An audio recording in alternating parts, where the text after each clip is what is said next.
اور موت کے بعد کوئی سما بھی نہیں اور ہے بھی برزخ کی حیات دنیا کی بھی نہیں، اور جہاں تقریروں میں آ کر رفاعی کے لیے ہاتھ نکلا، اب تو مفتی صاحب کو وضاحت کرنی چاہیے کہ رفاعی صحابی بن گیا تھا؟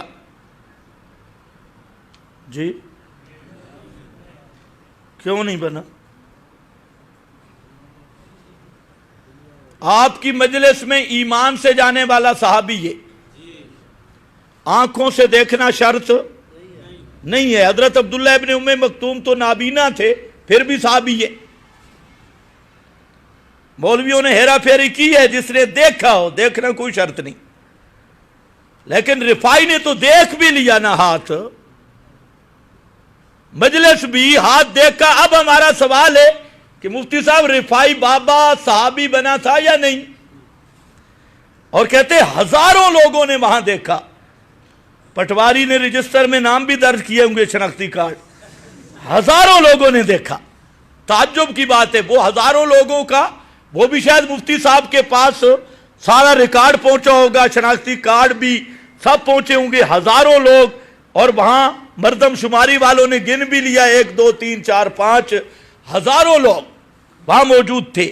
تو ہمارا سوال ہے وہ ہزاروں لوگ جو تھے رفاعی سمیت وہ صحابی بنے یا نہیں؟ اگر صحابی بنے تو پھر تو ماشاءاللہ، پھر تو تم بھی جا کے صحابی بن آئے ہو، کم از کم رفیع بھی تابی تو بن جائے گا، تم بھی صحابی ہو۔ اور اگر صحابی نہیں بنے، جواب سنا، ہاتھ دیکھا، پھر بھی صحابی نہیں بنے، تو پھر مفتی صاحب معاف کرنا، وہ کٹر کافر تھے، مسلمان نہیں تھے۔ اگر مسلمان ہوتے تو پیغمبر کو دیکھ کے کم از کم صحابی بن جاتے۔ تو اب زیادتی کون کر رہا ہے؟ ہم کر رہے ہیں، یہ خود مفتی صاحب کہتے ہیں یہ بزرگوں کو معاف نہیں کرتے۔ بھئی بزرگ بھی کسی انسانیت میں رہے تو ہم معاف کریں۔ جب بزرگ اس طرح انسانیت سے اتر جائیں کہ منبر پہ بیٹھ کے جھوٹ بولے، تو بابا ہم کسی کو اس طرح معاف نہیں کرتے جو پیغمبر کے دین کی دھجیاں بکھیرتا جائے اور تم اوپر اس کو کوڑ دیتے جاؤ۔ شیخ الاسلام حضرت اقدس مفتی اعظم اور جسٹس ٹیرسٹس وہ اس سٹیج سے بچ نہیں سکتا جب تک رجوع نہیں کرے گا۔ ہم کچھ عرصہ انتظار کریں گے کہ مفتی صاحب کو اللہ رجوع کی توفیق دے اور صاف عوام کے سامنے کہہ دے کہ مجھ سے غلطی میں نے جھوٹ بولا ہے، وہ بے سند واقعہ ہے، اس واقعے کی کوئی سند نہیں۔ اور اگر نہیں تو پھر مفتی صاحب تو بڑے عالم ہیں، مفتی صاحب کی خدمت میں گزارش ہے اس واقعہ کی صحیح سند پیش کرو، باسند صحیح اس واقعہ کو لاؤ تاکہ ہم دیکھیں۔ تو بہرحال عرض کر رہا ہوں کہ اللہ نے ہر یہودیوں کی خاص کر، عیسائیوں کی خاص کر، ان سے مثال لائی، اور اس امت کے علماء سو، اور علماء سو وہی ہوتا ہے جو مشن میں گڑبڑ کرے، وہ اس امت کا بلم بعورہ جیسے مشہور ہے، میں لفظ اس لیے بول رہا ہوں، وہ ہے مثلہ کمثل الکلب جو بدعتیوں کے جنازے پڑھے۔ کیا ہوگا؟ مثلہ کمثل اونچے بولو، مثلہ کمثل جو بدعتیوں کے پیچھے نمازیں پڑھے، مثلہ کمثل الکلب جو بدعتیوں کے ساتھ مذہبی اتحاد کرے، عقیدے کا جوڑ رکھے، بدعتیوں کی عزت احترام کرے، چاہے وہ بدعتی کالا ہو چاہے وہ سفید ہو، تو وہ کیا ہوگا؟ مثلہ کمثل الکلب۔ جس طرح وہ بدعتیں جو آپ میں معروف ہیں، وہ بدعتیں کرنے والا وہ مثلہ کمثل الکلب ہے۔ ایسے کتے کو اپنے مذہبی رسومات میں شریک کرنا، جو ان کی مذہبی رسومات میں شریک ہونے والا بھی کم از کم اس کی مثال بھی مثلہ کمثل الکلب فانسلخ منہا، چاہے اپنے آپ کو مباحد کہے یا اپنے آپ کو کوئی اور چیز کہے، مسئلہ بالکل صاف ہے۔ اپنے خفا ہوں، بیگانے خفا ہوں، جو زہر ہے اس زہر کو ہم تریاک نہیں کہہ سکتے، جو تریاک ہے اس تریاک کو ہم زہر نہیں کہہ سکتے. یہ زبان کٹ سکتی ہے لیکن مسئلہ حق بیان کرنے سے روک نہیں سکتی, چاہے کوئی بھی ہو. ٹھیک ہے کہ نہیں؟ تم میں بھی جو صوفی ہیں بے شک جمعہ چھوڑ جاؤ. ہاں, صوفیوں کا جہاں وضو برقرار رہنا بہت مشکل ہے. ہاں, وہی آؤ جو پکے توحید و سنت کے گاہ کو اور صحیح کتاب و سنت کے گاہ کو. باقی انشاءاللہ یہاں سے تمہید ہو گئی. سب سے بڑا مثلہ کمثل الکلب کا مصداق آج کا جمہوری ملا ہے.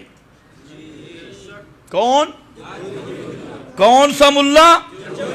جمہوری ملا.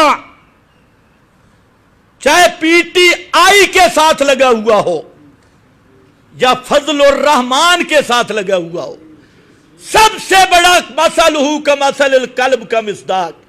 اور علماء سو کا سرغنہ وہ ہے جو جمہوریت کو دین سمجھے بیٹھا ہے, طاغوتی نظام اس کو کندھا دینے والا ہے. پورا قرآن دیکھ لو اول سے آخر تک. قرآن مقدس نے 28 مقام پر جمہوریت کی دھجیاں بکھیر کے رکھ دی ہے. 28 وہ مقام ہیں قرآن مقدس کے جو جمہوریت کے طاغوت, جمہوریت کے بت اور جمہوریت کے حبل کو پاش کر رہے ہیں. اب کسی طریقہ سے بھی جمہوریت کا حصہ بننے والا, کالے رنگ کا, سفید رنگ کا جو بھی ہو, قرآن کی بولی میں اسے کہیں گے مثلہ کمثل